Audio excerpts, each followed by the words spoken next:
Good evening, everyone. My name is Renu Kator. I'm the president of the University of Houston, and out of everything else I do, these are my proudest moments to be at conversations that really, truly bring meaning to the university, intellectual discourse. So we're delighted to be here for a very interesting, provocative, and high-level discourse today on what else? Energy. After all, we are in Houston. Before we begin, I'd like to recognize among us our member of our Board of Regents who's here, Dr. Durga Agrawal. Would you please stand? Please.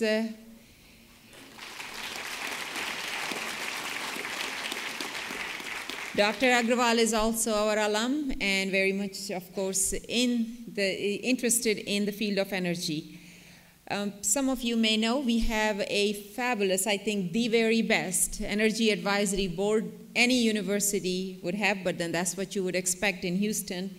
And we have the top people serving on our board. I know the board chairman, David Ram, is here today. David, where are you? If we could recognize you. Oh, there you are, David. Thank you. It was David's and the board's idea that we should have a symposium series here, and that we should do it on topics and bring counterpoints here. And it has been enormously successful. Last year we did the first one, and today, today is the second series, the part of the second year of Energy series. Energy is very important to Houston, as you all know, but it's also very important to the University of Houston because energy is one of our 4 big rocks. We have energy, health, arts, and student success. Those are the rocks on which we are building the University of Houston. We have several things going on in energy. I'm very proud of the fact that we have an energy research park just very close to here. Maybe some of you have parked there in recent times because we have limited parking on campus, and therefore, we end up parking over there sometimes. And Research Park has 3 functions there. It's about research, it's about technology transfer. We have an incubator out there, startup companies, but we also have training programs like petroleum engineering is out there. And speaking of actually petroleum engineering, we started again at the advice of our board.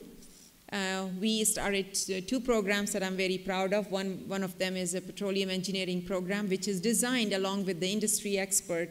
It started with 24 students, and I know Dean of Engineering, Joe Tedesco, is here as well. This fall, I've been told there are 925 students in the program. So, and anybody who's graduating is graduating with 1 or 2 jobs in hand. We also started a program called Subsea Engineering. That's the only program of its kind in the entire country because we are told that the future of energy really is in offshore drilling and subsea. And we asked innocently at that time, well, if that's the future, who's training the future engineers? And we were told nobody, because nobody has a program like that. So as you know, University of Houston is never afraid of being the first, and I could give you many lists of firsts that we've done. And so Subsea Engineering became our first pilot program, and now I know there are 3 universities at least who have talked to us and visited us, want to build the Subsea Engineering program, but it's a great program. Before I leave the topic of programs, I am very proud of one other fact, and that is our petroleum engineering program has 36% women students, which is twice the number of national average. So that's a pretty spectacular for us. So tonight we open our second energy symposium series, and it's called U.S. Energy Independence. Today's topic, good for the nation? Is it good for the nation? I want to thank media sponsors, the Houston Business Journal, the Houston Public Media, and the Energy Makers Show, as well as I want to thank the receptionist sponsors, PKF Texas. Thank you also for presenting sponsor Chevron for support of entire symposium series and UH Energy. At this point in time, I'll get out of here because we are all here. We have such a fantastic panel and we all are waiting to hear from them. But before I do that, I'd like to introduce Mr. Paul Siegley, Chief Technology Officer and President of Chevron Energy Technology Company. He's also a member of the University of Houston Energy Advisory Board. So would you please give a welcome to Paul Siegle.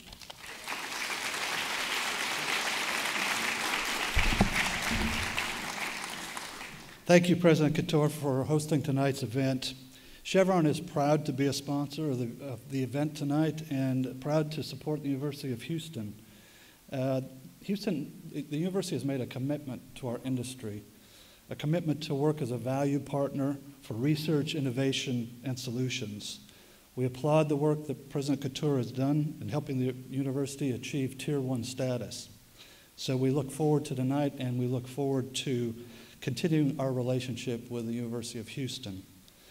As President Couture mentioned, this is the second year, our first year of sponsorship, and it's designed to encourage discussion on some of the most important issues that face our industry. We hope this to be a constructive dialogue on the issues facing the business, facing the university, and facing the greater Houston area, the energy hub of the nation.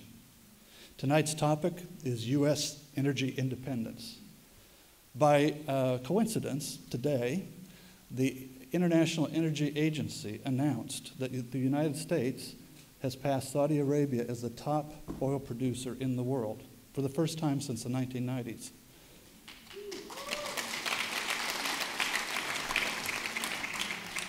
Yet the United States still imports approximately half of our energy needs.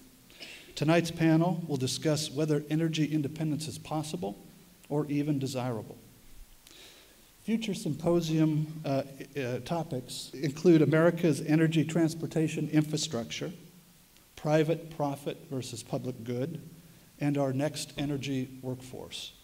So we hope that you'll join us for those events. Now I'd like to introduce you to our moderator for the evening, Dave Fehling. Dave is with Houston Public Media. He is the environment and energy reporter for Houston Public Media, and he's also a part of State Impact, which is a collaboration with KUT of Austin and National Public Radio, reporting on how energy and environmental issues affect people of Texas. Fehling graduated with a Bachelor of Arts degree in political science from DePaul University and has a background in investigative journalism. In addition to his work for Houston Public Media, he teaches broadcast journalism here at the University of Houston. Please welcome Dave Fehling.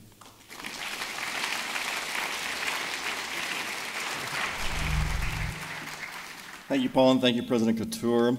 Good evening to you all, and what a great turnout tonight. This is great to see everyone here.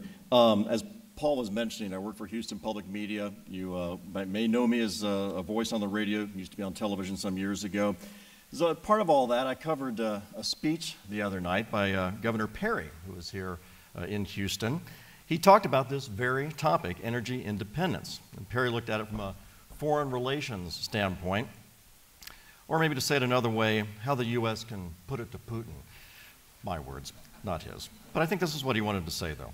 Now, to quote the governor, though, he said, quote, "Energy is a weapon in the hands of aggressors. So I say if energy is going to be used as a weapon, America should have the largest arsenal."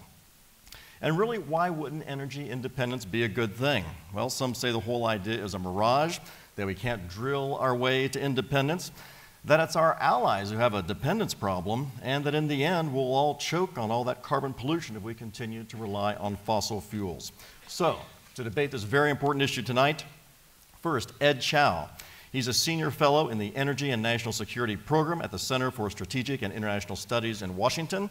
He's an international energy expert with more than 30 years of oil industry experience. Also with us tonight, Jane Kleeb. She's the executive director of Bold, Nebraska, a statewide grassroots advocacy group and a leader in the fight against the Keystone XL pipeline. She is an advocate for renewable energy projects.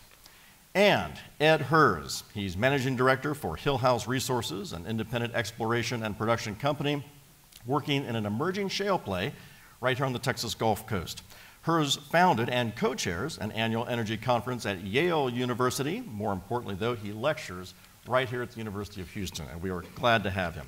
So, all right, let's begin. And presenting first will be Ed Hers. Ed?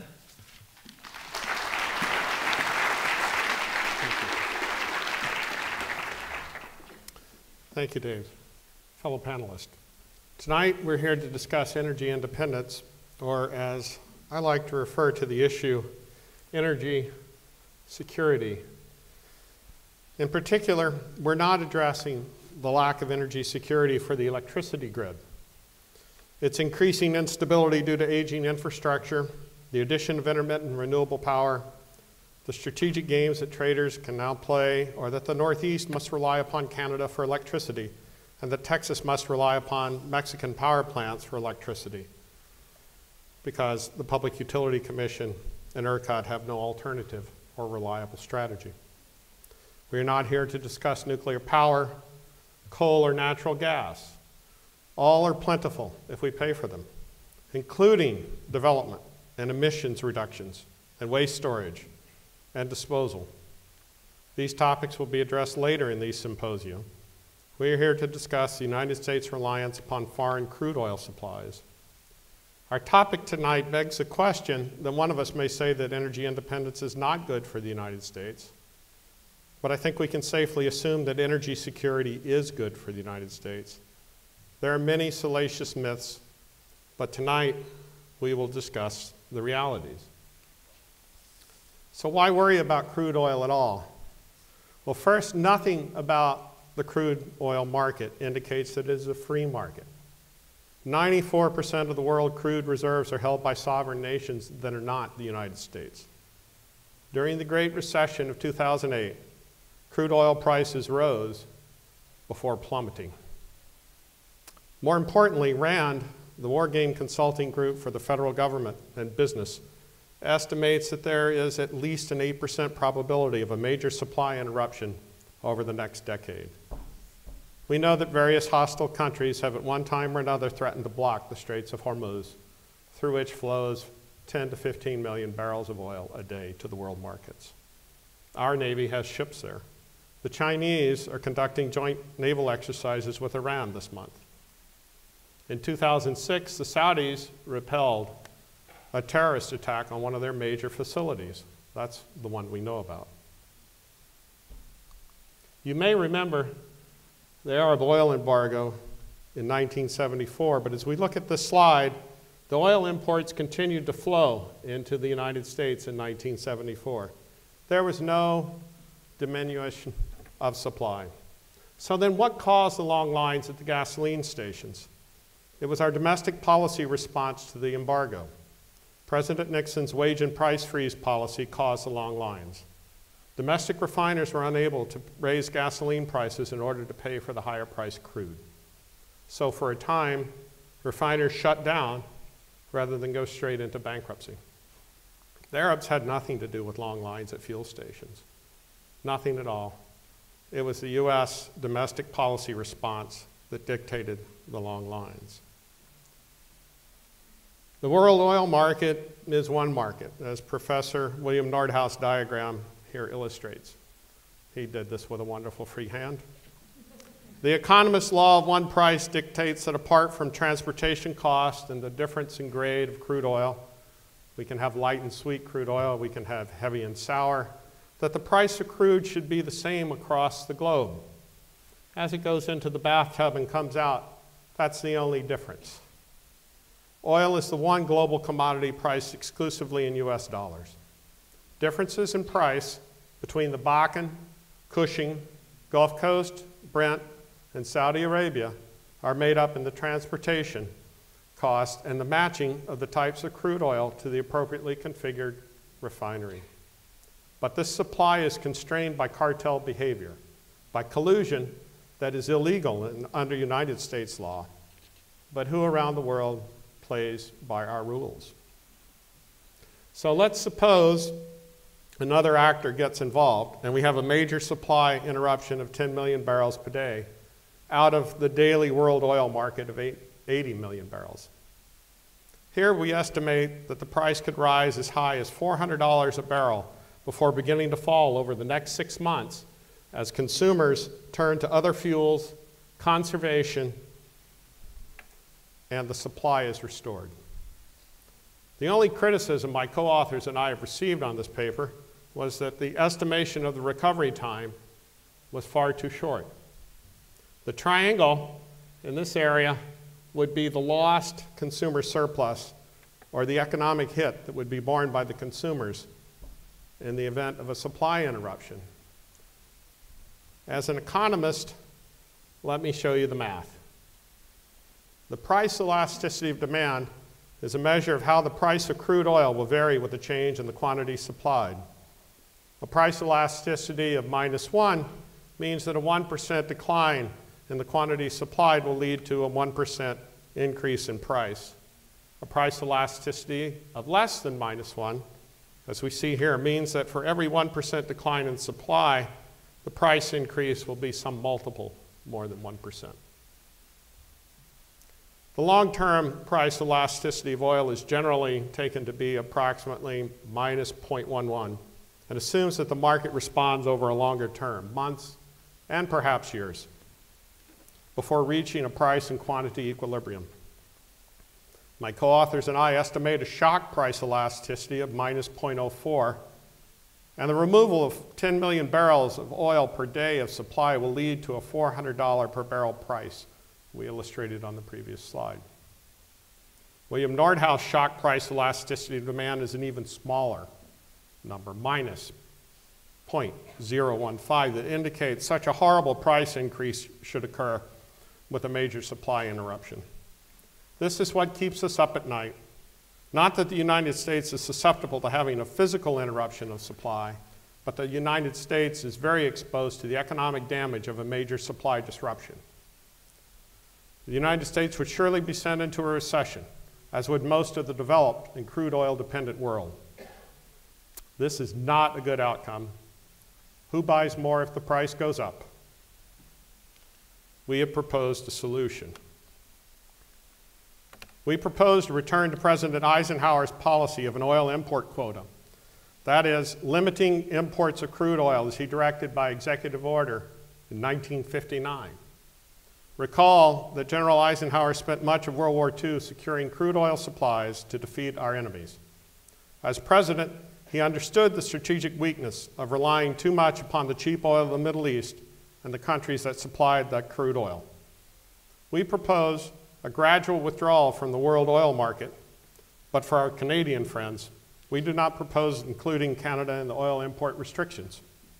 Our policy would gradually reduce the economic risk faced by the United States from a major supply interruption.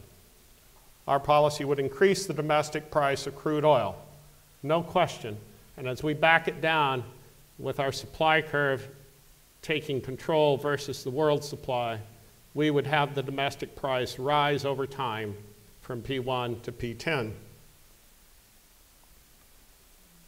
The rising price would encourage consumers to increase conservation efforts, encourage the development of alternative fuels and alternative modes of transportation. That's the only place where the U.S. is vulnerable to foreign energy supplies. These would all be good things. Few policymakers today realize that while General Eisenhower's oil import quota was in place, that the United States domestic price of oil was roughly double the world oil price. OPEC was formed in order to combat General Eisenhower's policy. In the interest of symmetry, let's talk about what happens to the United States economy if we face lower oil prices. Could this be a problem? The price of crude oil today is lower than this time last year. But since 2008, we have reduced our dependence on foreign crude by 4.9 million barrels per day on a net basis. We have increased domestic production from less than 6 million barrels per day to 8.5 million barrels per day as of this month, according to EIA. The current account has improved by almost $200 billion annually because of lower oil imports, and this has been a huge stimulus to the domestic economy. And much of this increased production comes from the shale formations and the tight oil formations that are being developed in the lower 48. But the shale oil development is a direct result of high prices. And part of the reason for shale oil being economic is that the purchasing power of the US dollar has been diminished by more than 30% since 9/11, as the United States pursued expansionary monetary policy to combat recessions. Again, since oil is traded in US dollars, OPEC producers raise the dollar price of oil in order to maintain their own balanced budgets and maintain their own standards of living. Without the expansionary Fed policy these past 13 years, the price of crude oil may well have been lower, and the shale revolution would still be waiting to happen. As we look at the marginal cost for the shale and tight oil formations in the United States, we see that if the price of crude dips below $80 a barrel in Cushing for an extended period of time, many of these plays are on the edge of being non-economic. Remember, they have to pay more to transport crude from North Dakota and West Texas to Cushing than producers here on the Gulf Coast. In fact, this is exactly why my partners directed our company back to Texas to develop conventional wells that are economic at crude prices of $20 a barrel and 50 cents an MCF. Our science is sound, but we know the prices can change. So what would be the exposure of the United States to these low prices?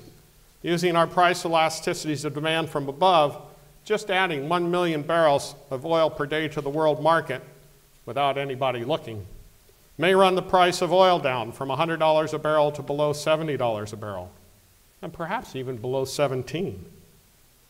Don't shake your head. In 2008, the price of crude peaked at $147 a barrel in June, and by Christmas was below $33 a barrel as huge supplies piled up in storage facilities and tankers around the globe. Bankruptcies of oil and gas companies resulted. It was not 1986 when Exxon laid off 50,000 workers, but it was a very tough time. Under what scenario could the price of crude fall? Well, the swing producer Saudi Arabia could increase production to encourage help from its allies for fighting in the Middle East as it's doing now.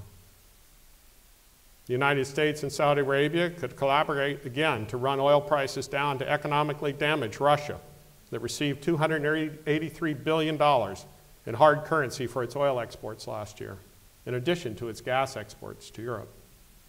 Russia knows the strategic value of oil and gas exports. It's not far-fetched. As President Eisenhower warned, and as Washington veteran Alan Greenspan, former chairman of the Council of Economic Advisors and former chairman of the Fed, points out, just about everything in the Middle East is about oil.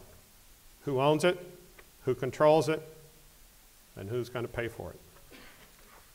The costs we see at the pump don't pick up the cost that we pay for the wars. Prior to the start of the Iraq War, Bill Nordhaus estimated the high side of the cost could be $1.6 trillion. He thought we'd be out of there before we were, and I guess we're still not out. On the 10th anniversary of 9/11, Nobel Prize winning economists Joseph Stiglitz and Linda Belms estimated an all-inclusive cost of $3.4 trillion, out of pocket for rockets, cruise missiles, drones, uniforms, long-term medical care for veterans, interest on the debt, etc.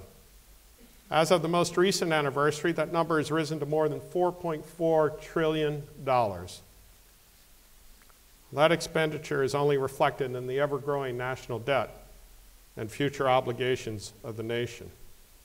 If we had to pay as we go, it would amount to more than $50 per barrel for every barrel of crude oil consumed by the United States since 9/11. Do you think the electorate would have voted to go to war, knowing that they would have had to pay for it with $1.25 or so at the pump? What is the price of energy security that we pay in the United States? Is it $4.4 trillion? How does this increased price compare with our continued need to bring crude oil to the United States? There are more than 18,000 miles of crude oil and petroleum products pipelines across the United States. We also barge oil on streams and rivers. Before pipelines, railroads, and even barrels carried by wagons, we floated the oil on tops of rivers and streams to get it to refineries. No one in the United States can make the Canadians stop developing their national resource. No one can. If the Canadians cannot add another pipeline across the border, then the oil will be transported out another way. And if I were California, I'd be worried. It'll come right down the coast. The oil from the tar sands has a life cycle greenhouse gas footprint that is less than that for the same grade of crude produced in Saudi Arabia. That Saudi crude today comes to the Gulf Coast every day in 3 or 4 huge tankers. These tankers belch nasty emissions and spills across the fisheries. They are difficult to keep clean. Bringing the Canadians into the U.S. fold for crude oil is very positive for our national interest. We really should not care where Keystone XL goes.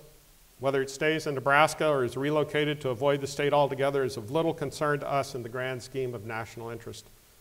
It is vital that the United States act in its national interest of strategic economic security. But there's another measure that doesn't get passed along at the national level. It doesn't get passed along at the pump. I have students, the University of Houston has students who fought in these wars and who will continue to fight in these wars. And this chart is updated every day by the Department of Defense. Thousands of United States citizens have died fighting these wars in the Middle East since 9/11. Tens of thousands of citizens have been wounded and some horribly maimed. When one knows that each military woman and man has parents and siblings and may have children of their own, it is not a stretch to say that more than 200,000 men and women in the United States have been horribly affected by the wars in the Middle East. Can we ask how many of them would rather have been cleaning up a pipeline spill for 2 or 3 years versus the outcome they face? Following our policy recommendation of reducing crude oil imports to the United States will raise domestic crude oil prices, thereby encourage conservation, encourage the development of alternative fuels, and encourage the development of alternative modes of transportation. We can play this game by our rules in our national interest. Thank you. I look forward to your questions.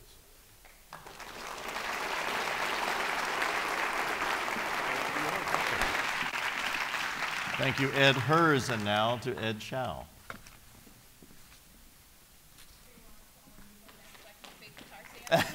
And you will have your chance. You'll have your chance.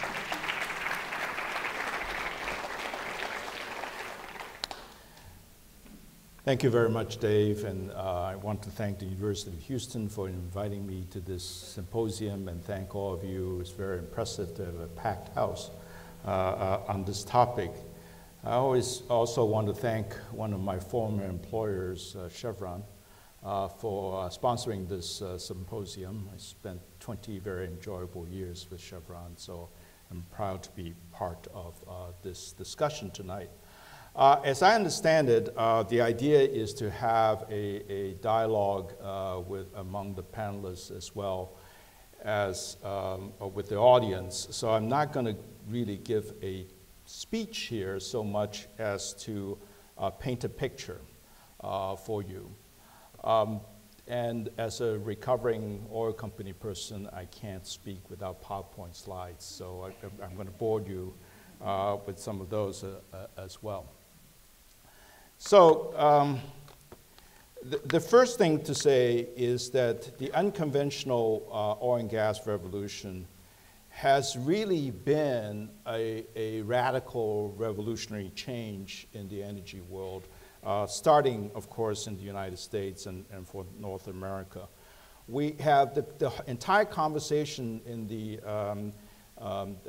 energy world, when I started in the 1970s, has changed from a world where we talked about resource scarcity to resource abundance now.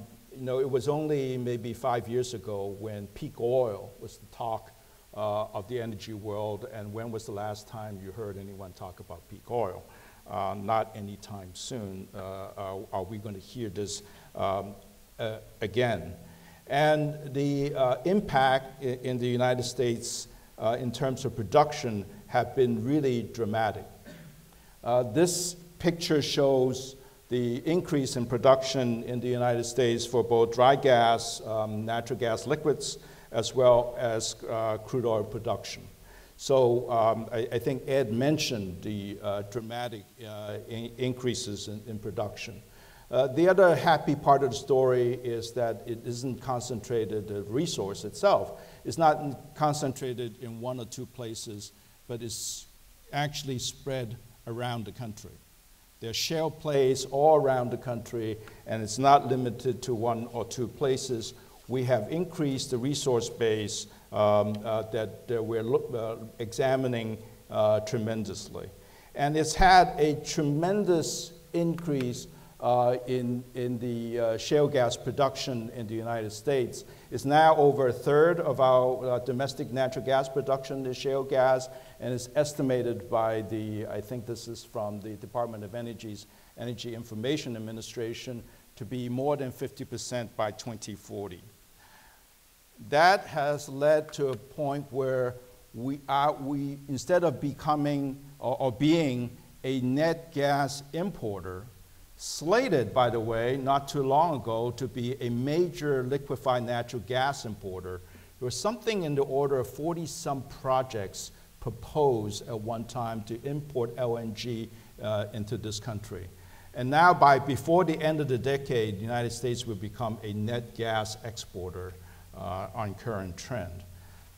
It does make you think about whether all of those export terminals are all going to be built, or all going to be financeable, because if we once expected to use 40 import terminals and 5 were actually built, just because 20-some projects are proposed today doesn't necessarily mean that they will all be built. But nevertheless, this is a very dramatic turnaround from forecasted or projected to become one of the largest liquefied natural gas importer in the world to a net gas exporter. Similarly, although slower later in coming, the liquid story, the tight oil story, is equally dramatic. And this is again, the Department of Energy's projections of where tight oil stands in production today, as well as going into the future. The result of which is that we have narrowed our net import requirements from something in the order of 60% to about 40% now, and heading towards 30%.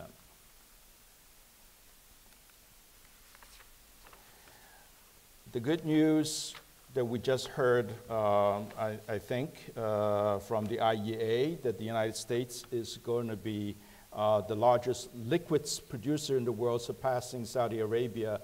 That's the trend looking at US production in the last 5 years, comparing ourselves to Saudi Arabia and Russia in terms of total oil and gas production.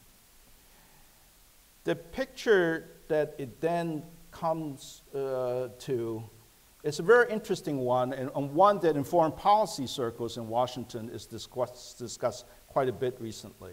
We know what the beneficial impact of the unconventional oil and gas revolution have been to the country economically. What does it mean in terms of foreign policy? This is what our oil and gas import dependency picture compared to other major economies was in 2005. Japan is always the most extreme case, where it is almost 100% dependent on both oil and gas imports. And the size of the dot, by the way, represents volume. So the United States was a net gas importer in the order about 20%, if my eyes don't deceive me, and about 2/3 of oil demand was also imported in 2005. This is how the picture looks today. So our net import dependency for gas has diminished, and our oil import dependency has also diminished tremendously, according to the figures from last year. You will notice that China, India, and European Union start moving towards where Japan is. This is what it is projected to look like by 2035. United States being a net gas exporter, and at the same time, our import dependency for crude oil heading south. Look where the European Union is in this picture. And look where China and India are heading with their increase in demand and flattening domestic production. And of course, it's not always a pretty picture in the oil supply world. This chart plots the supply disruptions we've had since 2011 from Iraq, Nigeria, Libya, and Iran sanctions. Think of where the oil supply picture for the world would look like without the tight oil revolution in the United States because of the losses that we had in the international supply chain.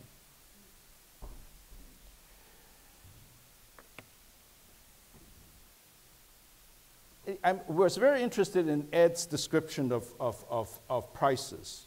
And to remember that oil prices today, well, actually, oil prices today dropped tremendously.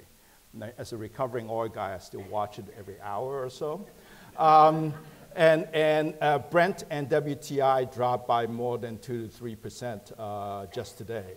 I'm wondering why that happened while I'm flying to Houston this morning.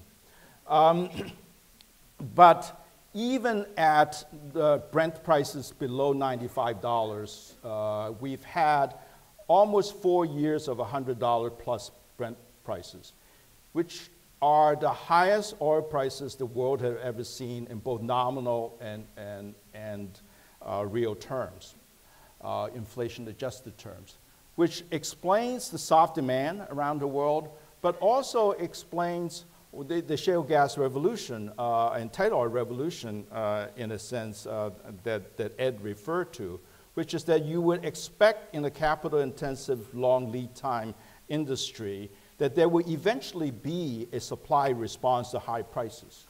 And this is what we have seen already.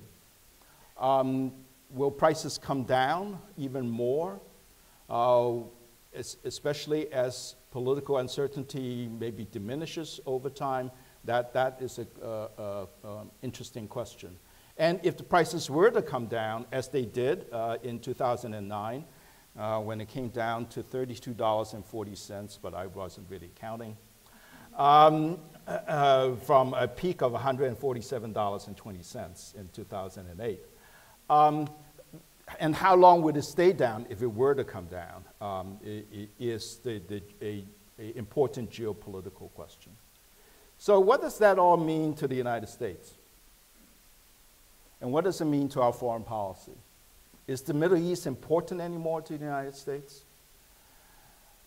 Well, I would submit to you on substance, on merit, really nothing has changed as much as sometimes people will, including, I suppose, Governor Berry, would like to think it has. This is the reality of the oil resource distribution around the world. The Middle East and North Africa are still represents more than 3/4 of the world's known oil reserves and the cheapest and most affordable resources to produce. So in spite of the oil and gas revolution, it really may not have as much geopolitical impact as we think it ought to have. And of course, we live in a globally integrated, internationally connected world. Now, when Rita and Katrina happened in the Gulf Coast, the price of oil went up, including in Norway, which is a net oil exporter. They are just as linked to our markets as we are to theirs. So the global market sets the price for oil, certainly, and maybe increasingly over time for gas as well. We can't delink ourselves from the global oil market. But the picture has changed. This is where Middle Eastern oil is going today. With flattening demand in Europe,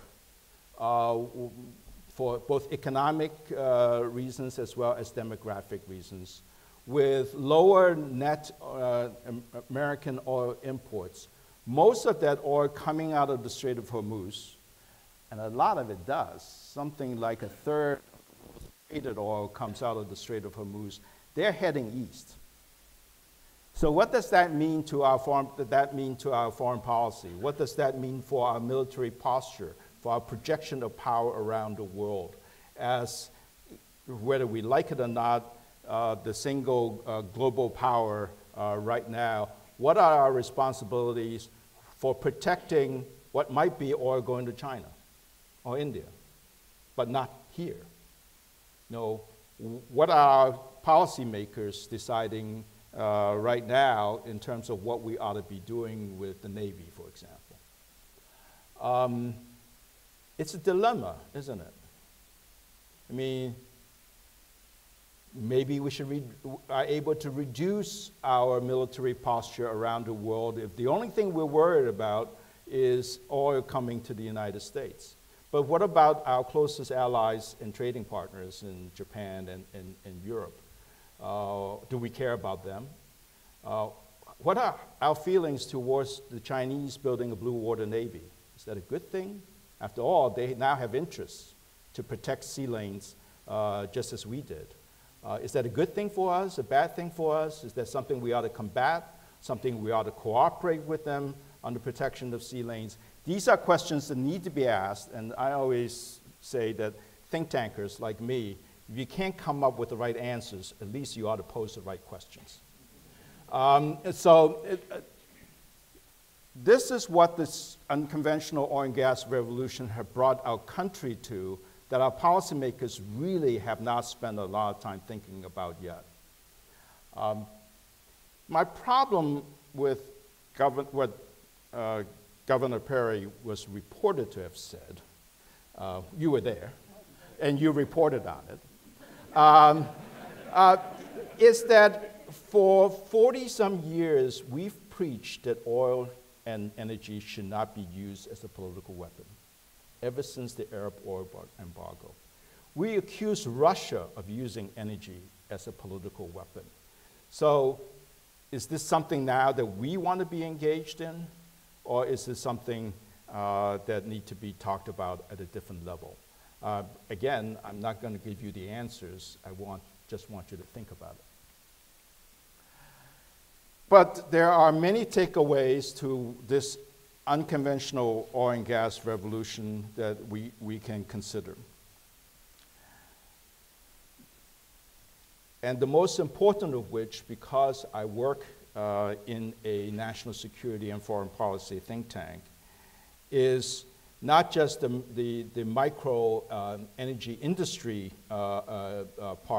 factors that are important, but also what does that mean to our foreign policy and military posture as we become more and more self-sufficient in energy, not necessarily independent from the rest of the world, but more self-sufficiency. What should our posture be? Where should our policy be heading? And that's the question that I want to leave with you, and look forward to hearing your views during the discussion period. Thank you.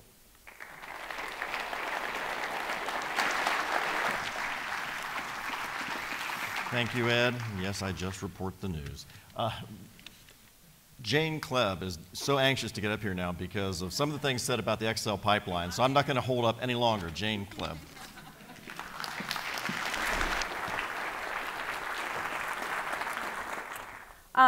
So I'm not a scientist.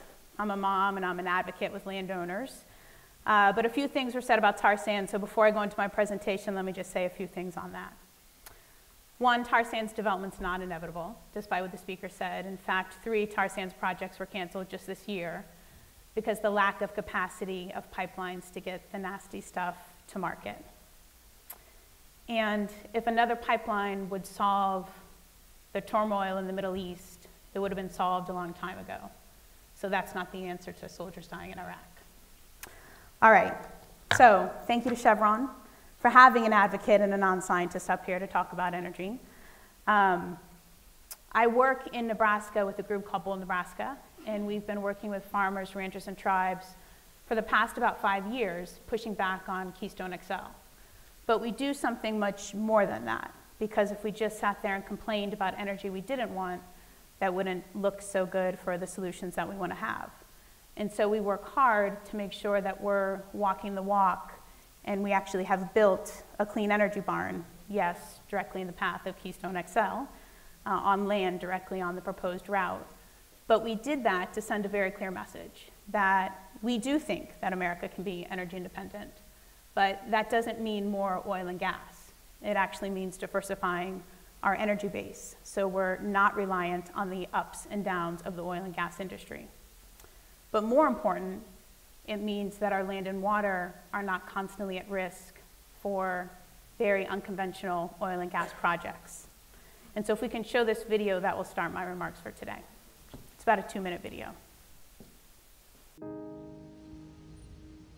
As a farmer, it's up to you to make the farm work. The work is hard and sometimes dangerous, but it's in our heart. It is who we are, and to know our grandparents survived tough seasons means I will get through them too. And if TransCanada wants to mess with our land to put a tar sands pipeline in the ground, then they're messing with some deep, sacred family roots. We know this pipeline is not a good investment. All risk, no reward. If they destroy our land, I have no idea what we'd do.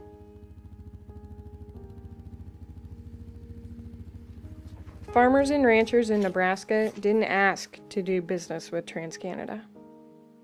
And TransCanada isn't asking to do business with us. They tried to bully us. They said it was a done deal. But they didn't know much about Nebraskans.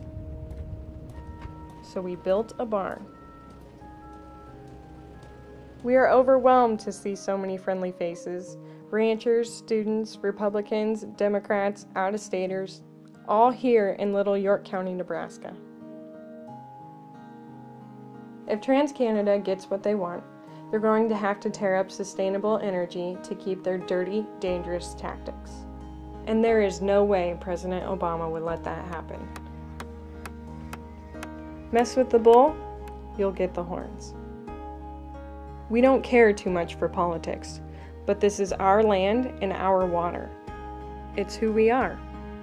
And that's way more valuable than any hush money they can offer us. They may be able to pay some people to turn the other way, but we're still here. If it were a done deal, it would have been done already. That charges me up because it's working. We're doing this together. This family is growing, but we need more hands and hearts on our side. We will stop this pipeline.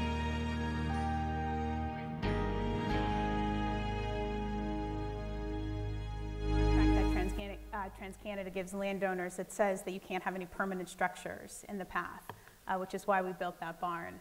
As not only a symbol of the energy that we want to see, energy that we think that will bring America to energy independence, but also a clear challenge to the president that you either side with landowners and clean energy, or you side with a dirty tar sands pipeline, and you're going to have to tear that energy barn down while America's looking.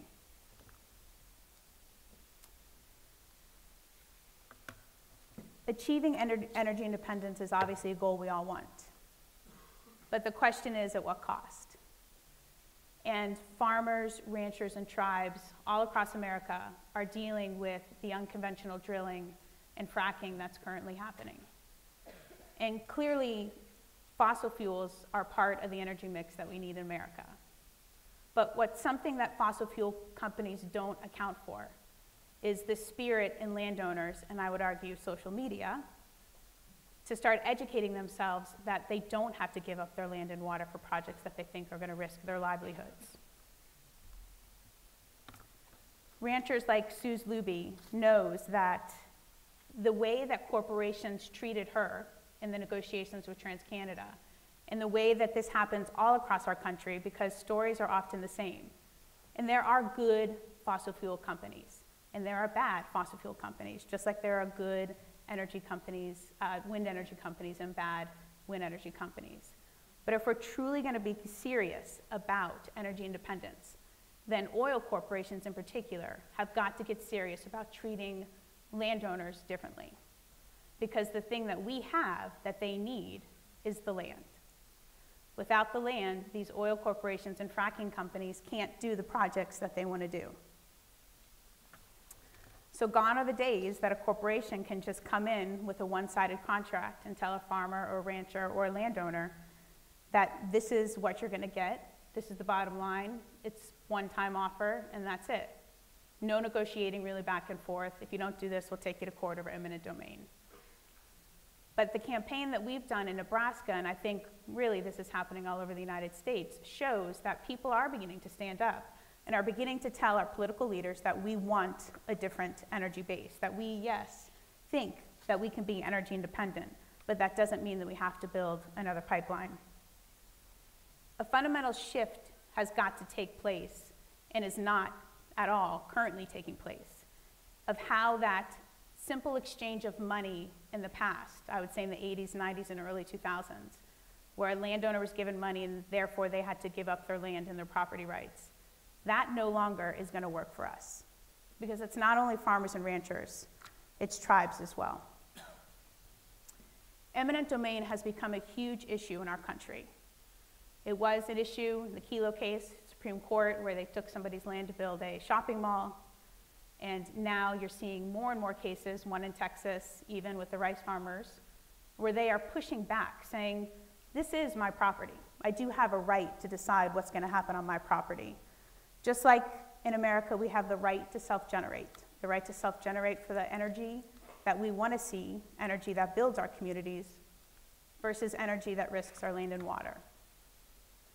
And so just a few years ago, these boots clearly could have been in a fossil fuel ad, right? But boots on the ground now, in particular in South Dakota and Nebraska, are saying that we don't want projects that risk our land and water in the name of energy independence. That you can't show an ad anymore on TV waving the American flag or talking about soldiers in the Middle East dying and expect us to roll over and give us our land. We know better. We know that another pipeline is not going to create energy independence. If anything, we need independence from eminent domain threats. We need independence from our water and land being polluted. And so, in Nebraska and South Dakota, we've developed the Cowboy and Indian Alliance. Yes, cowboys and yes, Indians working together. When I first started working against the Keystone XL project, everybody told me that working with farmers and ranchers was going to be difficult, let alone, farmers and ranchers, they have very different cultures, let alone trying to work with tribal communities.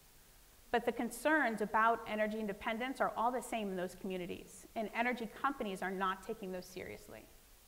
They think if you write a bigger check, they can get what they want, and therefore call it all good and call it all in the name of energy independence. But there's people like Max, who won't ever sign away his land. He was a Vietnam vet. He saw countries go without clean drinking water. And he knows that Nebraska in particular, we're an ag state, not an oil state. And that when you start mixing tar sands export pipelines in with our farm lands and the Ogallala Aquifer, there could be some dangerous things that take place. And so where do we go? We could just say, you're right, the fossil fuel companies should be able to develop wherever they can, because therefore we won't be dealing with the Middle East, Saudi Arabia, Iraq. Or we can say there actually is a different way. We're Americans. We innovate. We challenge the status quo. And I will tell you, in America, landowners and tribes are no longer going to take a back seat. They know what it takes to build energy. In creating risky energy projects that leave us landowners and us citizens with polluted water so an oil company can give a bigger check to a shareholder is not independence. Thank you.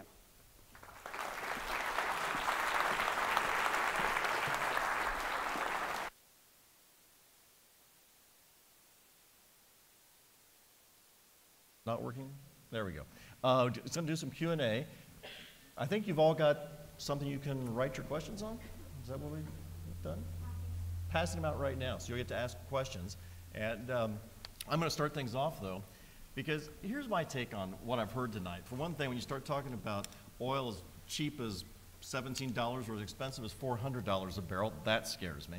But what also scares me, though, is when 10 years ago, nobody had heard about the shale revolution. People weren't predicting that. And now look at where we are, which then makes me wonder, how can you then predict that we're going to be in such a great position 10, 20, 30 years from now? How certain are we of what is being projected as to what the oil and gas production from the United States is going to be? Aren't there some risks in that? Aren't there some things that say there might be opposition that will slow things down? There might be changes in production from oil and gas wells as they age that were fracked because they think that maybe they fall off maybe faster than what some thought. What are your thoughts on that, Ed? Or either Ed. This is so easy, it's Ed and Ed, but either Ed. Well, I would say, first of all, one of my first jobs at Chevron was energy forecasting. And if you're forced to forecast, then you forecast often because you're always going to be wrong. So you make sure that you never stop forecasting. But I think that there is some factual basis to think about the unconventional oil and gas revolution and the projections going forward. We have a lot more confidence in the gas numbers than we have in the tight oil numbers. Partly we've been working on gas for a lot longer than we have been on tight oil.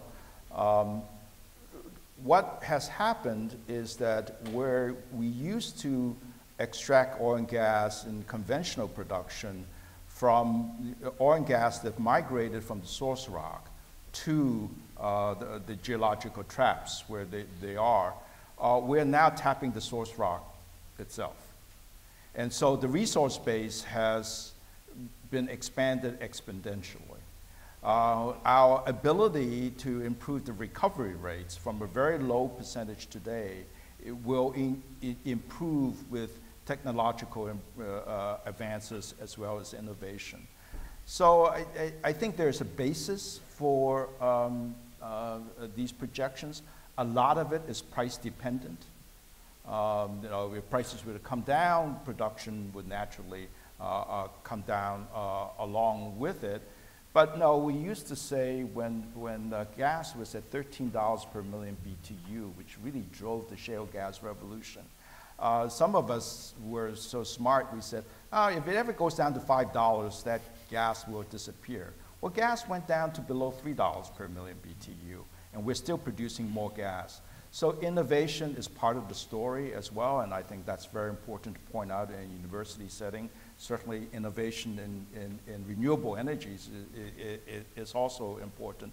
But that's really part of the picture. The resource base is expanded. We know technology is improving. But forecasts are liable to be wrong. Jen, you've gone up against these big oil companies. What do you think is their perception of the pushback? Had they underestimated it, and are they continuing to underestimate it? Yeah, I mean, I think at first they thought it was just a bunch of renegade, farmers and ranchers being, pulled along by a crazy environmentalist. And this is the first environmental issue I've worked on. And I think that, traditional oil companies underestimate how much heritage is tied to the land. And when you're starting to mess with somebody's livelihood, right, a bad oil spill can destroy somebody's livelihood. I mean, there was an oil spill up in North Dakota in somebody's wheat farm. 4 years later, it's still a mess. And there's, I would say, probably little hope that he will ever farm wheat on that property again. So that when you're risking somebody's livelihood, you're going to have a fight. And so this is not just a small pipeline. This is, almost 1 million barrels a day of tar sands, which was also something that, Nebraskans just weren't used to. It's not your daddy's conventional crude oil. So I think that they underestimated it, and I think oil companies have to shift their culture. We're going in with a bunch of land agents, not from your state, and trying to give a check, and the threatening eminent domain on day one is not the way you do business. One of my concerns of Jane's presentation is I think you're mixing two different things. One is the extraction business. where, you know, one of the reality is that the entire shale gas tight oil revolution was based on private land. There's very little work being done on public lands right now. So it was private landowners who gave oil companies the right, since they own, most of them own the mineral rights under the soil, to extract that oil and gas to begin with. I think TransCanada and pipelines is a slightly different case. I mean, and I'm all for, in a democratic society, for citizens through their elected officials to exercise their rights to protect their interests. But no, eminent domain and someone, you know, willingly giving his mineral rights in a license to someone to exploit are two slightly different cases, I would say. Yeah, and I would agree. I think the problem comes in is when citizens don't want that project on their land and messing with their livelihood and the plan that they have for their land, and then are being told they have to. Right? It's a different.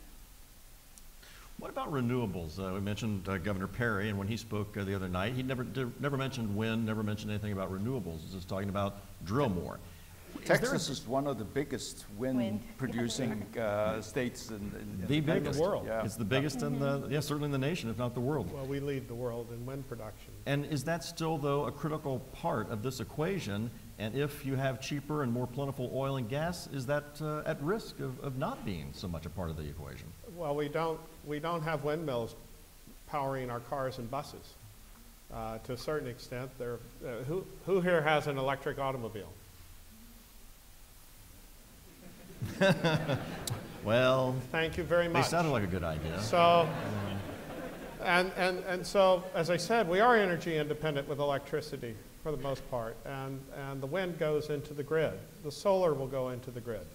The price per kilowatt of installed capacity is ramped down, you know, maybe 20 times since I was in the Office of Conservation and Solar Energy at DOE. And it's going to become more economical. We're going to have the engineering ability to take the intermittent power and marry it to the grid. But that's different. This is an automobile society. We're powered by petroleum for the time being. And over time, if we get higher prices, we will have encouragement to move to alternative modes of getting from work to school, school to home.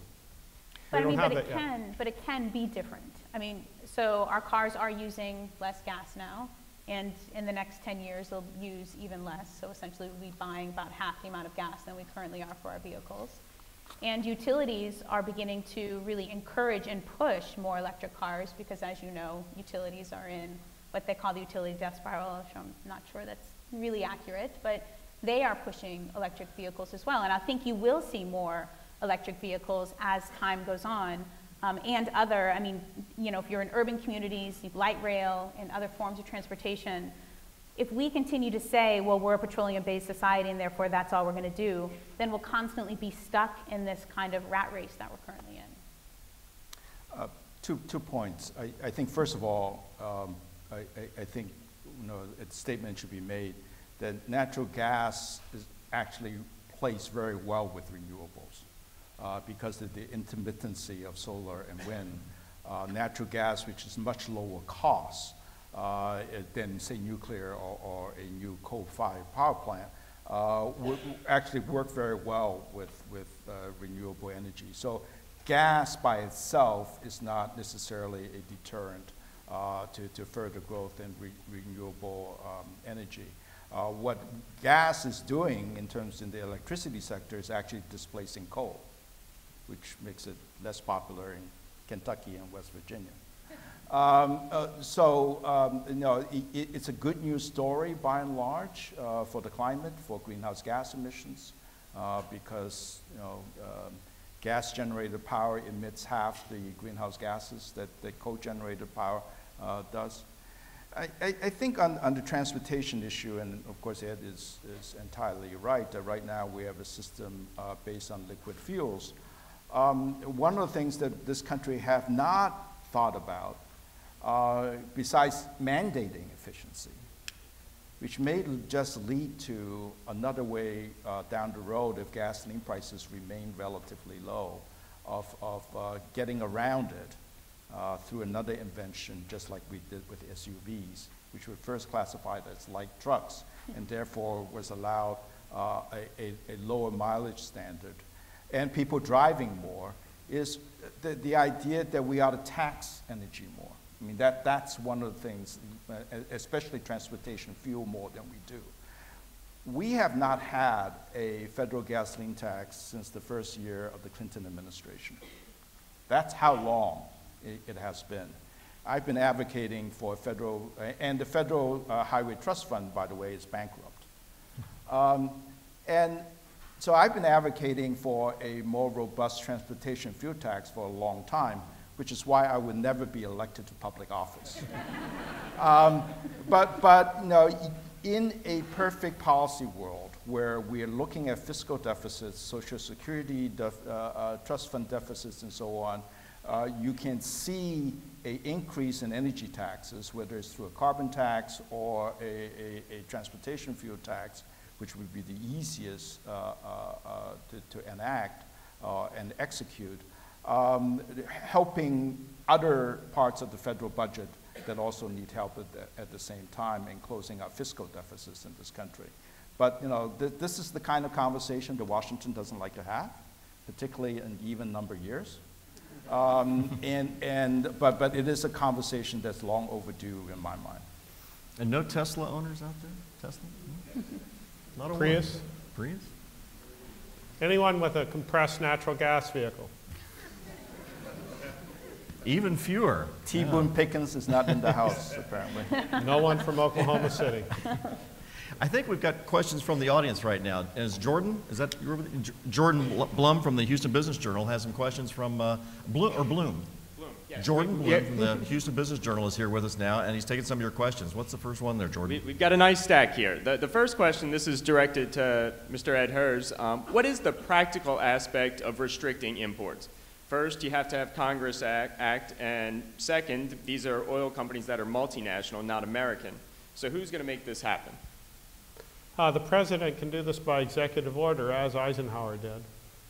Congress can act to ratify it later, or the president can just, you know, go in with an import quota statement tomorrow. It's a unilateral move. It's a policy move the president can make. You would restrict the imports just as we restrict imports on other products. We restrict imports on sugar. We've restricted imports on motorcycles, baseball bats. I'm not sure what the whole list is that the Department of Commerce works with Customs on. We try to restrict imports on drugs.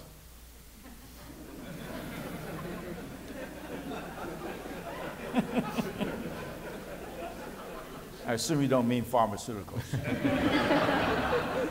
We try to restrict imports on Coca-Colas made with sugar in Mexico. I'm a big fan of those, by the way. It gets us away from the high fructose corn syrup, which apparently is not good for us. Very good. Moving on, this is a summary of several questions. The first part I'll direct toward Jane. But in talking about alternatives and so forth, given that solar and wind are not at the point yet of replacing oil and gas, can you discuss more of the alternatives and what kind of problems Keystone would cause, hypothetically, given that it's not, you know, the dreaded fracking word that so many environmentalists talk about? Secondly, for the rest of the panel, why isn't energy mix more of an important part of the energy security discussion, and why has that not come up more in terms of discussing renewables and alternatives and moving long-term in that direction? Yeah, I mean, I don't think that wind and solar have to or should replace oil and gas. What I think is that it should be a diversified base. Just like our mutual funds are diversified, our energy base should be diversified as well. And I think what the problem is that politicians fall back into this habit, like Governor Perry, into just talking about oil and gas. And while our cars clearly are not, fueled by solar, they could be in the future. We don't know. There could be somebody in the audience who's going to create that system.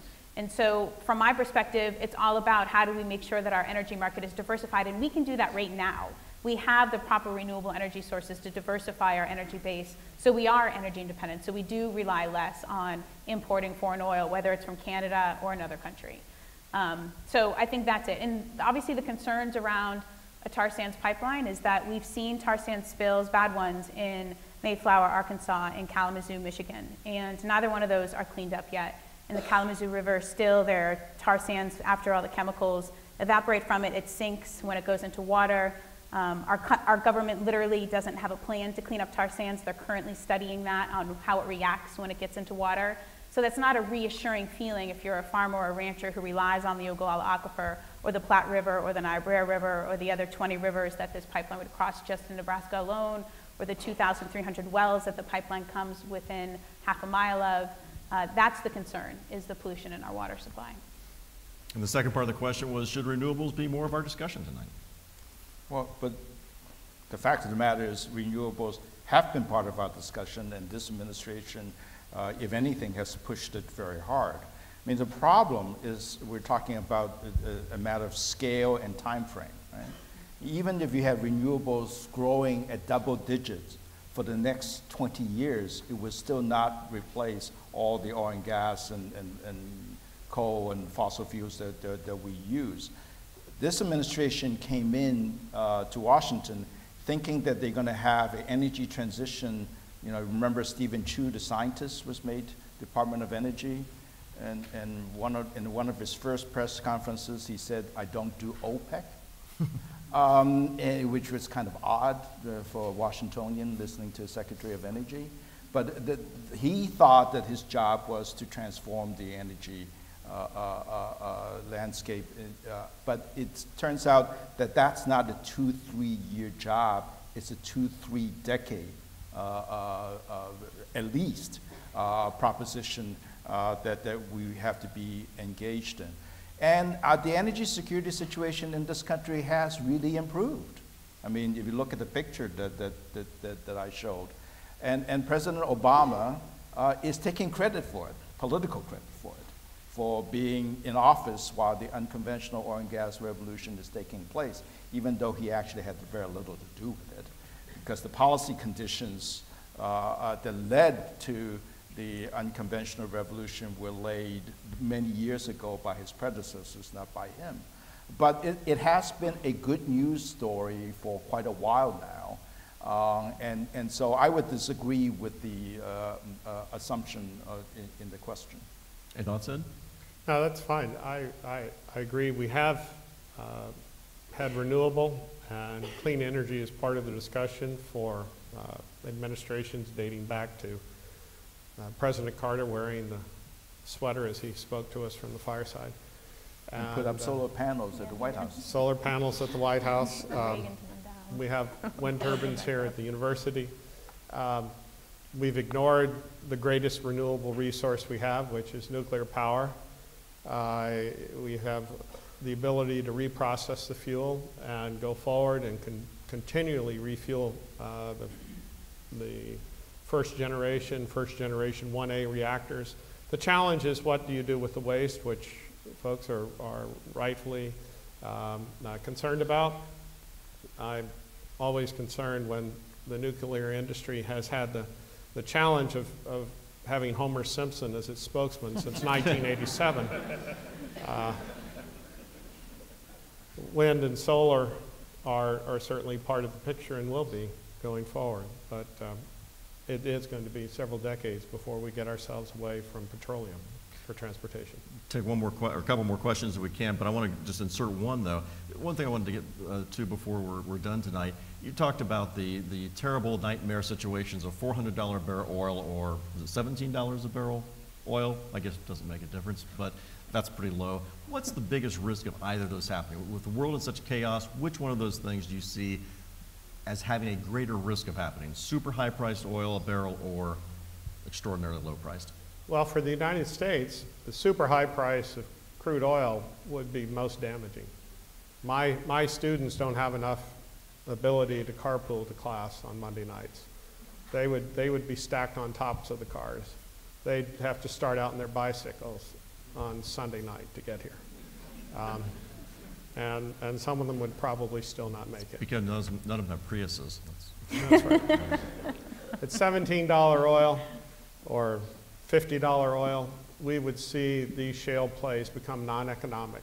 And that 2 or 3 million barrels of oil that we've had produced incrementally per day over the last couple of years would go away. Those companies would file for bankruptcy. The University of Texas at San Antonio just published a study that showed almost $100 billion of economic activities have been brought to the Eagle Ford in Texas. That would go overnight. Pretty grim. We would lose thousands of jobs. It would be, as one of the folks in the article said, a series of ghost towns, not only there, but across North Dakota, Wyoming, Colorado, and the Marcellus and the Utica. This could be really ugly. Ed? I agree with what Ed just said. I would also suggest that therefore, neither very extremely high prices or extremely low prices are likely to last very long because of both the demand and supply response to either very high prices or very low prices. That's the lesson that we learned in 2008, 2009. I can sleep better now. Jordan, you've got some more questions. Here's a more global question directed for everyone on the panel. Energy, education, and prosperity are all very interconnected, especially in developing countries. So how does the focus on American energy independence tie or not tie into global stability? It's a really good question, which is why I just hesitated. Over 1 billion people in this world does not have regular access to electricity. Most of those people are in sub-Saharan Africa and in South Asia. And if you think about our energy consumption per capita compared to those folks, the disparity is really alarming. And so to raise those people's standard of living to a minimally acceptable level, they're going to need access to commercial energy that they don't have today. And that will have an impact, and the cheapest form of it may very well be domestic coal, something that we don't like very much, in a country like India, for example, or China, which has lifted its people's average standard of living dramatically, which is why they're such large energy consumers today. So, one of the things in terms of economic equity around the world that we have to think about is our heavy energy carbon footprint compared to folks around the world who needs to be actually to consume a little bit more energy. What does that mean to our standard of living? Does that mean that we have to make room for them? Does that mean that we may need to make lifestyle and workplace choices that are different than what they are today? It's a very serious question. The World Bank and the International Energy Agency has done a lot of work on this. I would recommend that you take a look at their website. But it's not a question that we have an easy answer to right now. And the UN, obviously spoke a lot about this last week when they were discussing climate change. And I don't know, does that mean? And so whenever we're talking about energy, not only in America, but obviously in developing countries as well, that has to be factored into it. Because if we build more coal plants in China, but then are just adding more pollution to their air and water, that's not a solution, because it's then on the other side of the coin that they're going to be dealing with health problems. So. Yeah, we've seen the economic development happening in equatorial Africa and along the west side of Africa since the Jubilee field was found 7 or 8 years ago. And so this has been a transfer of American technology from the Gulf of Mexico to a similar geologic area off the coast of Africa. The first thing that happens is the oil companies build loading stations. They run power plants into villages that today, or 5 years ago, the only way you had refrigeration was if you had a solar plant in place. And And that wasn't happening. The villagers had to go cook with dung and sticks, and so you put a power plant in, and actually there's a firm here represented in the audience who has built power plants in Ghana. The first thing you do is you run a power line in. The second thing you do is you tie down a refrigerator. The third thing you do is you put antibiotics in the refrigerator, and the village lives for another 20 years. You extend the lifespan. This is a great gift to the humanity in Africa. And then we can go forward and try and figure out how to fix this and make it better. One more question, Jordan? Sure. We've talked a lot about the role that Canada plays going forward, but with Mexican energy reform occurring, what role might Mexico have on North American energy security? That's a great question, because that's supposed to be even more business for places like Houston. What's it going to mean?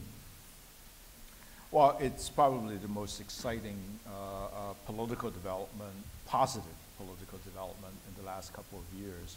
You know, you consider the Mexican Revolution was almost based on nationalizing the oil industry, and you've had a highly dysfunctional, inefficient, corrupt, some would say, state monopoly called Pemex, underutilizing a natural resource. And now this president and this administration has boldly opened it up, not only to foreign investment, by the way, but just to private investment, period, including Mexican investment. It will take a little bit of time for us to find out what the results are going to be, but the direction is very positive. I think Mexico will be attracting investments as the bidding rounds start for both shale gas as well as the deep offshore.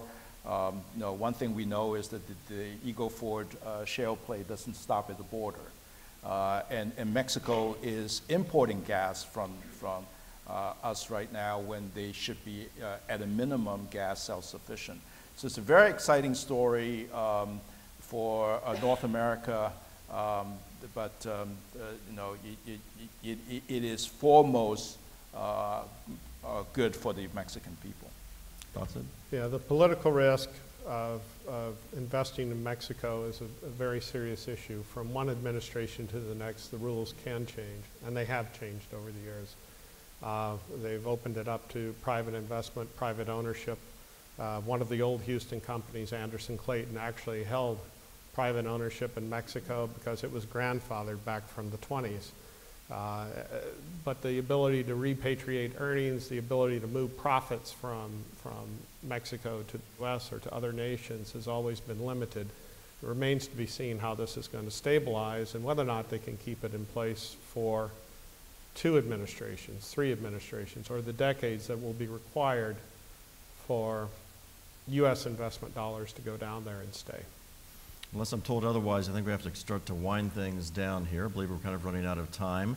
Wanted to ask you, though, to get back to our central question here about energy independence. Is it good for the United States? And if I can get just a very quick summary from each of you. Jane, what do you think? Yeah, I mean, energy independence is not only good, it's the direction that we have to be and the goal that we have to be going towards.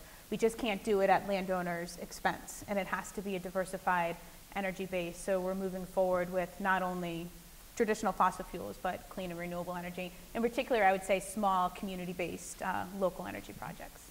Ed? In an economically integrated global economy, there's no such thing as energy independence. We can't delink ourselves from the rest of the world. The fact that we are producing more energy domestically, locally, instead of transporting them long distances to feed our system is a very good thing. So, better self-sufficiency in energy production in whatever form is good for any country, whether we're talking about the United States or Germany or anywhere else. So I'm all in favor of locally produced energy, but to believe that therefore we won't be concerned about what happens in the Middle East anymore, and therefore we don't have to think about the global impact of a oil cutoff to our closest allies and trading partners. That's not a world that I'm familiar with. And Ed Hers. I think, again, the issue is mainly energy security for the United States. we can delink from the crude oil markets globally. We effectively kept the Kurdistan tanker from landing. Now that's left the news for the last 6 weeks. I don't know where that 1 million barrels of oil is. Maybe that's why the price dropped today. And we are concerned with what happens with Japan. When we embargoed oil from being delivered to Japan, the next thing that happened was Pearl Harbor. And so we know they're dependent upon crude oil. We know that our European allies are dependent upon natural gas. But to be fair, we'd be buying the crude oil from the Middle East no matter who was selling it to us. The world market would be. And who's to say one regime is not going to be better than the other? Because believe me, if they change heads of state in Saudi Arabia, they'll want to be nice to us too. This is just a strategic way of looking at it. And I think we need to act in our own national interest and for our own economic benefit, and not necessarily be told how to play the rules by OPEC and other producers of crude oil. And on that note, I think we'll wrap things up. Thank you so much for your questions, and thank you to our panelists.